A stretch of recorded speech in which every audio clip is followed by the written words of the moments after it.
Olá, tudo bem com vocês? Espero que estejam todos bem. Hoje eu vou estar substituindo a professora Sara. Na próxima aula ela vai estar de volta. Alguns de vocês eu já conheci, mas acredito que para a grande maioria este é o nosso primeiro encontro. Eu sou a professora Neilda, vou trabalhar o componente curricular de ciências com vocês do 7º ano. Essa é a nossa 9ª aula. Vamos lá iniciar a nossa aula de hoje? Venham comigo. Nós iremos falar hoje, pessoal, sobre temperatura e calor. E dentro desse conteúdo, conversaremos sobre a diferença entre esses dois conceitos. Sensação térmica, equilíbrio termodinâmicos e formas de propagação de calor. Já ouviram falar algum desses conceitos? Eu acredito que sim, hein? Vamos lá iniciar? Eu quero que vocês observem agora, na tela de vocês, está aparecendo duas imagens que mostram a diferença entre calor e temperatura. Uai, professora, mas calor e temperatura não é a mesma coisa? Não, tem conceitos diferentes. Vamos lá conhecer esses conceitos, pessoal? Pessoal, a temperatura é uma grandeza física utilizada para medir o grau de agitação ou a energia cinética das moléculas de uma determinada quantidade de matéria. Quanto mais agitadas essas moléculas estiverem, maior será a sua temperatura. Mas na frente nós vamos ver exemplos, mas eu quero que você já imagine uma panela cheia de água fervendo. Já vão imaginando aí. Agora vamos ao conceito de calor. Pessoal, já o calor, que também pode ser chamado de energia térmica, corresponde à energia em trânsito que transfere de um corpo para o outro em razão da diferença de temperatura. Essa transferência ocorre sempre do corpo de maior temperatura para o de menor temperatura, até que atinjam o equilíbrio térmico, certo? Entenderam até aqui? Diferença desses dois conceitos? Agora eu quero que vocês observem esse próximo slide aí, que nós vamos falar sobre sensação térmica, que é o que a gente passa muito aqui na nossa cidade, não é mesmo? Ah, tá 35 graus, mas a sensação térmica tá de 40. Já ouviram falar essa expressão? Então, nos dias de calor intenso, estar em frente ao ventilador alivia a sensação de calor, não é verdade? Você sabe por quê? Que quando estamos em frente ao ventilador, a sensação de calor diminui? Pessoal, a pele é o maior órgão do corpo e é uma fonte muito importante de informações. As sensações que identificamos através da pele são variadas em dor, pressão, frio, entre várias outras sensações. As sensações relacionadas ao frio ou ao calor são ditas sensações térmicas. Assim, a percepção da temperatura da pele pode ou não ser diferente da temperatura registrada em um termômetro, que foi o exemplo que eu falei no início. O termômetro está marcando, por exemplo, 35 graus, mas a sensação térmica está de 38. Entenderam? Apesar de ser algo individual, a sensação térmica pode ser quantificada, ou seja, pode ter um valor calculado que varia conforme as condições ambientais. Entenderam essa parte, pessoal? Conforme o ambiente que o indivíduo está, a sensação térmica dele vai elevar ou vai diminuir, ok? Para entender o que significa medir a sensação térmica, temos que lembrar que somos um organismo homeotérmico. O que é homeotérmico? Já ouviram falar essa expressão antes, pessoal? Quer dizer que nós mantemos a temperatura interna constante em cerca de 36 graus Celsius. Que conseguimos fazer isso como? Por meio de mecanismos de troca de calor, como a convecção, evaporação, condução e de termorregulação, que são controlados de maneira involuntária, como a sudação ou os tremores que ocorrem quando a temperatura está baixa. Professora, como assim? Forma involuntária. Sudação. Pessoal, eu falei que como exemplo nós temos o quê? A sudação, os tremores que ocorrem quando a temperatura está baixa. Por exemplo, quando você está andando na avenida, sol, às 3 horas da tarde, você começa a transpirar. O que é essa transpiração? É a sudação, certo? Sabia, eu tenho certeza que você já sabia o que era essa expressão. Certo, pessoal? Agora vamos falar sobre equilíbrio termodinâmico. Eu quero que vocês observem essa imagem que vai aparecer aí na tela de vocês. Quando eu falo em conceito de equilíbrio, ele está relacionado ao fato de um objeto ou sistema se manter constante, inalterado, sem fluxo de energia, por exemplo. Essa condição é rara na natureza, pois indica que em um sistema não ocorre troca de calor, nem movimento, nem ocorre na formação de um novo material. Agora vocês vão observar aí, pessoal, os tipos de propagação de calor. Eu quero que vocês observem essa imagem que está na tela de vocês. Professora, como assim propagação de calor? Transferência. Então, nós vamos falar sobre 3 tipos que vocês vão se identificar nos exemplos que eu vou dar, que vocês vão estar fazendo aí na casa de vocês, que vocês nem sabiam que era uma forma de propagação de calor. Nós temos 3. Vamos falar sobre 3 hoje: condução, convecção e irradiação. Vamos iniciar falando sobre a condução. Preste bem atenção que eu vou fazer perguntinhas depois sobre a condução, hein?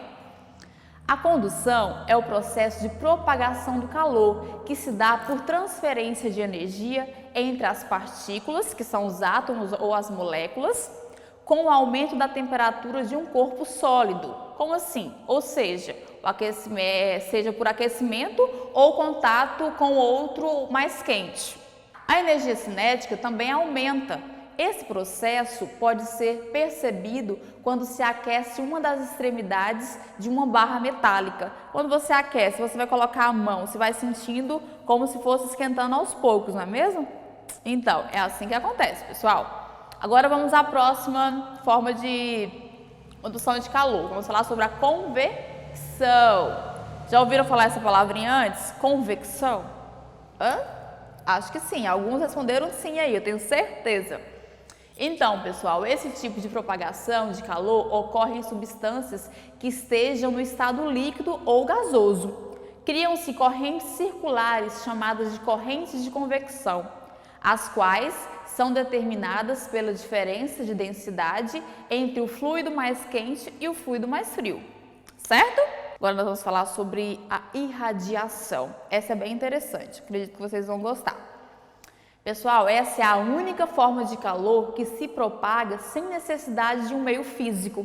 Como assim, professora, sem necessidade de um meio físico? Não há necessidade de ter 2 objetos para que haja a propagação de calor. Ela não tem necessidade, certo? Como que acontece? Por meio das ondas eletromagnéticas. Uau! Ou ondas de calor de um corpo, que ocorre a transferência de energia térmica. É como a luz e o calor do Sol chegam ao planeta Terra passando pelo vácuo do espaço, por exemplo. Então, é uma forma que chega, que não precisa de 2 objetos para essa forma de propagação acontecer. É através da irradiação térmica, pessoal, que alimentos podem ser esquentados e cozidos dentro de um forno, ou que possamos esquentar ao calor de uma fogueira, porém a uma distância segura do fogo, né? Não vamos mexer com fogo aí, que é perigoso nos machucarmos. Agora nós vamos falar sobre algo interessante que eu acho que vocês ainda não ouviram falar. Vamos falar agora, que é o equilíbrio termodinâmico e a vida na Terra. Pessoal, quando eu falo em equilíbrio termodinâmico e a vida na Terra, está relacionada a quê? A nós também, não é mesmo? Então, nós fazemos parte deste equilíbrio, porque nós moramos aonde? Qual que é o nosso planeta? Nosso planeta é o planeta Terra. Então, vou dar alguns exemplos, vocês prestem bem atenção aí que vocês vão se identificar. Considere que o Sol é o nosso grande provedor de calor. Assim, a energia solar recebida corresponde a 100% do calor que chega na atmosfera terrestre. Do total, nós temos aí 30% devolvido ao espaço pelo processo de reflexão e 70% é absorvido pelo planeta. Uau, professor, então de 100%, 30% é devolvido ao espaço pelo processo de reflexão e 70% é absorvido pelo planeta. Uau, hein? Que interessante! Pessoal, olha que interessante, os 70% do calor recebido é absorvido pela atmosfera, que são 16%. Pelas nuvens, nós temos 3%. Pelos oceanos e pela superfície do planeta, que é a terra, o asfalto, a areia, entre outros, sabe quantos por cento nós temos? 51%. Você já sentiu um vento quente ou asfalto quente, ou a água do mar quente. Quando você está, por exemplo, acabou de dar uma chuva e o sol está muito quente, começa a chover, o sol está muito quente, você vai andando e você vê aquelas, tipo uma fumacinha saindo do asfalto e você sente aquele calor. É exatamente assim, viu, pessoal? Isso mostra, pessoal, que eles recebem a luz do sol e absorvem seu calor durante o dia. Da mesma forma que nossa pele, quando estamos diretamente expostos no sol, você sente aquele arder, você começa a transpirar. Entre os processos de absorção e reflexão da luz, da luz solar, damos conta dos 100% de energia recebidos. Mas os processos não param aí. A Terra também irradia energia na forma de calor para o espaço pelos processos mostrados em vermelho na nossa figura, que está lá embaixo, que eu vou mostrar daqui a pouco para vocês, tá? Gravem aí para vocês que ela está na forma de vermelho. É um mapa mental que tem lá no final da nossa aulinha, que eu vou falar para vocês. E de onde vem a energia que a Terra irradia? Quem sabe me dizer? Vem da energia solar absorvida. Nós temos 6% de energia irradiada diretamente para o espaço e 64% irradiada através da atmosfera e nuvens. Pessoal, a atmosfera e as nuvens carregam o calor irradiado pela Terra, oceanos, florestas, entre outros. Através de quê? Do vapor, da água e das correntes de ar. Observe agora que a parte da radiação emitida pela Terra é absorvida na atmosfera. Com quantos por cento? 15. Ficando o quê? Ela fica presa, esses 15% aí. Isso é o quê? É o que chamamos de quê, pessoal? Isso é o que chamamos de efeito estufa natural. O problema é o aumento da quantidade de gases do efeito estufa, devido a quê? Às atividades antrópicas.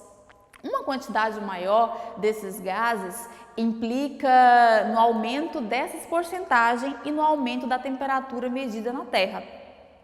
Vamos estudar o efeito estufa em uma outra aula. Eu só citei ele nessa aula para vocês já ficarem com esse nominho aí na cabeça de vocês, efeito estufa. Quem quiser já dar uma pesquisadinha sobre o efeito estufa, gerar um debate lá no grupo do WhatsApp das escolas de vocês, fiquem à vontade, viu? Vai ser bem interessante. Pessoal, no momento, basta saber o quê? Que qualquer desequilíbrio nesse ciclo faz um impacto diretamente aonde? Na temperatura medida da Terra e na possibilidade de manutenção da vida. Então, afeta principalmente quem? Quem está vivendo naquele determinado local. Quem são? Somos nós, os animais, os seres vivos. Esse é um novo argumento a favor do consumo consciente da economia sustentável. Por isso que a gente sempre, todos os professores de vocês falam sempre sobre isso, na questão da economia da energia, de cuidar das florestas, de cuidar do meio ambiente, porque isso afeta, pessoal, diretamente aonde? No nosso viver, certo? Lembra que eu falei para vocês observar a parte que estava em vermelho? Observe aí na tela esse mapa mental para vocês. Eu preparei esse mapa mental, pessoal, que fala exatamente sobre o resumo geral do que falamos hoje. Aí nós temos o calor e tudo que está em vermelho que eu falei para vocês observar, foi os pontos que nós destacamos. Olha aí, tá, você vê? Tá a transmissão de calor, a condução, convecção, a radiação. E o que é calor mesmo? É a energia térmica em trânsito, certo?